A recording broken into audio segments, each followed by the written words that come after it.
One July morning in 1905, a woman would stop at the Berkshire farmhouse in Weatherford, Oklahoma, and hand a young boy a bundle wrapped in blood-stained blankets.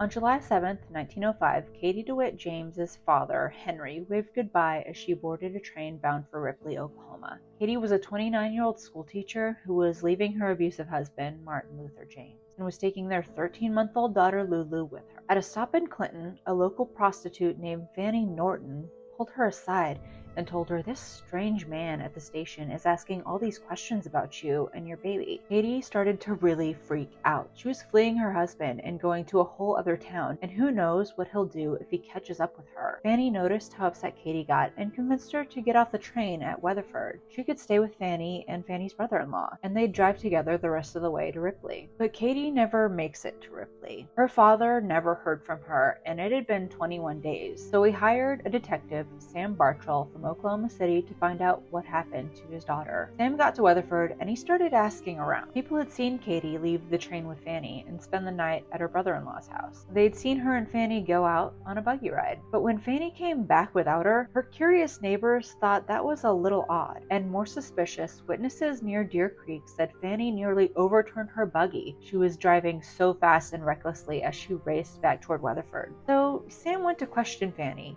but he can't find her. But he did find her buggy, covered in blood. Word got around that some woman matching Fanny's description had left a baby at the Berkshire farmhouse. She hadn't even waited for an adult to come take the infant, just handed her off to a young boy and told him to take the baby into his mother to care for, and she would be back for her. When she never came back, the family started asking around town. The baby had to belong to someone. Detective Bartrell knew Katie had a daughter, so he went out to investigate. It was just too coincidental to ignore. The baby had been well cared for, but her clothes and the little blanket she was wrapped in were covered in blood. There was also other bloody clothes someone had shoved near the farmhouse. Women's clothes. Fanny had rushed back to her house in Clinton, took her 4 children, and vanished. Just not well enough, she was arrested on July 29th. The police in the area knew she was connected to another Weatherford shooting, but she'd been released because of a sympathetic jury. Even though they still hadn't found Katie's body, Fanny was visibly nervous during her interview. She claimed that she'd offered to drive Katie the rest of the way to Ripley, but along the way, they'd met another wagon, and Katie, not wanting to inconvenience her new friend anymore, decided to go ride on the other wagon. She gave Fanny $5 for her trouble, and that was the last Fanny had ever seen of her. She said she knew nothing about who had given that child to the family. She gave them a description of the man driving the other wagon and told them she was innocent. But when she was returned to her cell, the desk sergeant in charge of the jail noticed she'd thrown up and passed out, and he called for a doctor. But by the time the doctor arrived, there was nothing he could do. She'd taken a large amount of morphine or cocaine, and she died without ever waking up again. A month later, while crossing a bridge at Deer Creek, a man and his sons discovered a severed head with a bullet hole behind the right ear, and then a badly decomposed body in the bushes nearby. Katie's father identified her through her clothing, hat, a comb in her hair, and her gold wedding band. While the coroner declared robbery as a motive,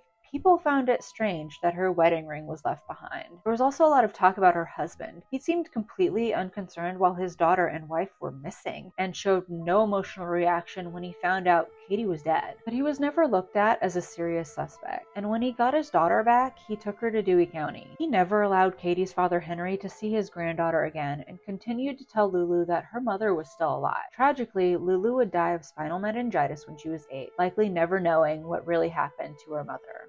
The original bridge Katie was killed near was washed out during a flood, and another one was built a quarter-mile away. Her ghost walks that bridge, calling for Fanny to bring her baby back to her. People complain of cold spots down by the river or tasting blood as they cross the bridge. Some people have heard the creak of wagon wheels or seen a woman wandering the bridge, but when they stop to check on her, she vanishes. Some other interesting things about this case: while every modern article on this case says it's unsolved, the newspapers of the time period are pretty clear that, at least in the court of public opinion, Mrs. Fanny Norton killed Katie. They don't seem to leave anything open for debate on that. But the motives are a little fuzzy, since Katie's wedding band was still on her finger, and she also supposedly had $25 on her, the equivalent of $800 in today's money. There's some speculation that Katie's husband bribed Fanny to kill her. Logical, but like I said, it doesn't seem that the police ever seriously pursued him. Also, according to the Oklahoma County records, both women were Jezebels. Some nice